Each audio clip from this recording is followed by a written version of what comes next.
6월 3일 미국 워싱턴 백악관에서 정례 브리핑이 있었습니다. 가장 먼저 다뤄진 것은 콜로라도 볼더 테러 사건입니다. 일요일 발생한 이 사건에서 이집트 국적의 불법체류자가 유대인들을 대상으로 한 끔찍한 테러를 저질렀습니다. 범인은 화염방사기와 화염병을 사용해 사람들을 공격했으며 홀로코스트 생존자를 포함해 12명이 부상당했습니다. 특히 주목할 점은 이 테러범이 2022년 바이든 행정부 시절 입국한 불법체류자였다는 사실입니다. 이어진 기자 질의응답에서는 더욱 다양한 이슈들이 다뤄졌습니다. 반유대주의 테러리즘에 대한 정부 대응 방안, 백신 종교적 면제 허용 여부, 허리케인 시즌 대비책, 그리고 무역 협상 진행 상황 등이 논의되었습니다. 특히 기자들은 러시아 우크라이나 전쟁, 중국과의 관계, 그리고 각종 국내 정책에 대해서도 질의를 가졌습니다. 총 44분간 진행된 이번 브리핑은 트럼프 행정부의 현재 정책 방향을 보여주었습니다. 이번 영상은 백악관 대변인이 기자회견에 앞서 약 7분 동안 발표한 핵심 내용만 한글 자막과 함께 보시겠습니다. Good afternoon, everybody. How are you? Good. It's good to see all of you. I want to start by addressing the horrific act of violence that took place on Sunday in Boulder, Colorado. President Trump and the entire administration's hearts go out to the victims, and they are in our prayers during this unimaginable time.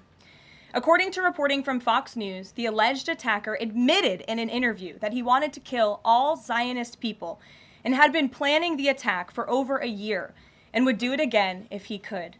This monster used a makeshift flamethrower and Molotov cocktails to light Jewish Americans on fire in an attempt to burn them alive. The victims at the incident location in Boulder were there to rally in support of Israeli hostages who remain in Hamas captivity. 12 were injured, including a Holocaust survivor. This is pure evil.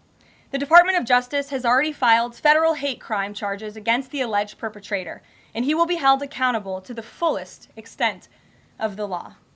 This tragedy is a sobering reminder of the consequences of the Biden administration's failed policies. According to the Department of Homeland Security, the Boulder suspect is an Egyptian national who was in the United States illegally. He entered the U.S. during the Biden administration in August 2022 on a B-2 visa until it expired. Upon the visa expiration, he overstayed, filed an asylum claim, and was given a work authorization by the Biden administration. Instead of deporting this heinous individual, Joe Biden's administration allowed him to stay in our country and to work. President Trump sounded the alarm over these reckless Biden policies for years because this is the predictable result of letting anti-American radicals and illegal immigrants pour into our country. Immigration security is national security. And that's why the Trump administration, at the direction of our great president, has secured our border, strengthened our immigration system, and has taken immediate steps to protect the United States from foreign terrorists and other public safety threats. President Trump acted swiftly upon taking office to reform our visa issuance process to ensure that dangerous aliens who are intent on harming Americans or our national security interests are no longer admitted into our country. Under the Trump administration, aliens will only be admitted into the United States through the legal process and only if they do not bear hostile attitudes towards our citizens, our culture, our government, our institutions, or most importantly, our founding principles. Under President Trump, the United States has zero tolerance for foreign visitors who support terrorism. Violators of U.S. law, including international students, will continue to face visa denial or revocation and deportation. And illegal alien criminals will continue to be arrested and deported from our country. On that note, ICE and federal law enforcement partners just wrapped up a month-long surge operation arresting nearly 1,500 illegal aliens in the Commonwealth of Massachusetts. During the enhanced operation dubbed Operation Patriot, ICE Boston and other federal law enforcement personnel focused on transnational organized crime, gangs, and dangerous illegal alien offenders throughout Mass. More than half of the nearly 1,500 illegals arrested had significant criminal convictions or charges pending against them. Here are just some of the violent illegal aliens who were removed from communities in Massachusetts during Operation Patriot. A Salvadorian national with active Interpol red notice for aggravated homicide. A Guatemalan national and registered sex offender who had pending criminal charges in Boston for 5 counts of indecent assault and battery on a person 14 or over. A Honduran national who was last arrested for rape, indecent assault, and battery of a person 14 or over. a Colombian national charged with kidnapping, aggravated rape, and indecent assault and battery on a person 14 or over, and a Guatemalan national who was convicted of murder in Boston. Also, a Brazilian national who was charged with aggravated rape of a child by force and possession of child pornography. Again, these are people who were living in the Commonwealth of Massachusetts. And lastly, a Salvadorian national whose criminal history includes charges of aggravated rape of a child by force.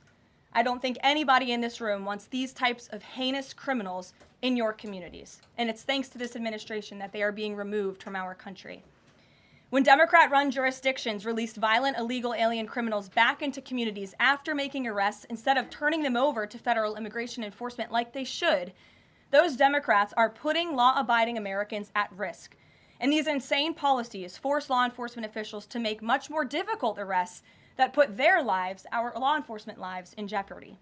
President Trump is incredibly grateful for our heroic officers on the front lines getting these violent illegal alien invaders out of our communities. Law and order is back in America under President Trump. And on that same note, there are new crime statistics that show crime is plummeting. In fact, Politico summed it up like this. Murder rates are tumbling across the U.S. in 2025. Homicide stats are down at least 20% over last year. And we could be on course for the lowest number on record.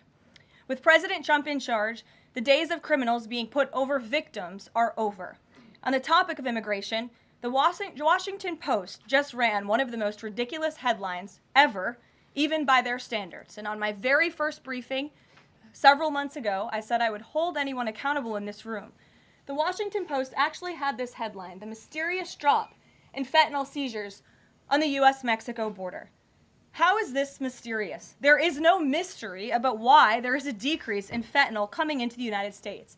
This administration's strong border policies are the reason there has been a decrease in fentanyl trafficking. His strengthened relationship with Mexican President Sheinbaum and all of the measures he has been taking to deter illegal human and drug trafficking at our United States southern border is the reason for plummeting fentanyl seizures at the U.S. border. There is nothing mysterious about that, and we'd like to see the Washington Post update their headline accordingly. This is clearly trying to intentionally manipulate the minds of the Americans, and I think the American people understand why there's been a fentanyl drop. And our office responded to this inquiry. We provided a whole host of the reasons that fentanyl seizures at the southern border have dropped, and the Washington Post refused to run them, and that's despicable.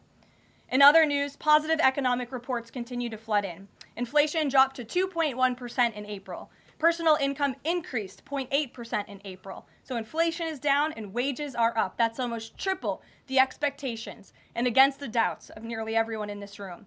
And we also saw the largest monthly decline in the trade deficit on record as a result of President Trump's very powerful tariffs. Lastly, the price of eggs has dropped more than 61% since President Trump took office in January. I remember my very first briefing, I was asked about the cost of eggs. The reporter tried to insinuate it was this administration's fault, even though he had only been here for a few days or weeks. It was a result of the previous administration's terrible policies, and in record time, this president has fixed that problem that he inherited from Joe Biden, and now egg prices have dropped 61% since this president took office. There's a lot of good news, and I'm sure you have a lot of questions, so let's get to them.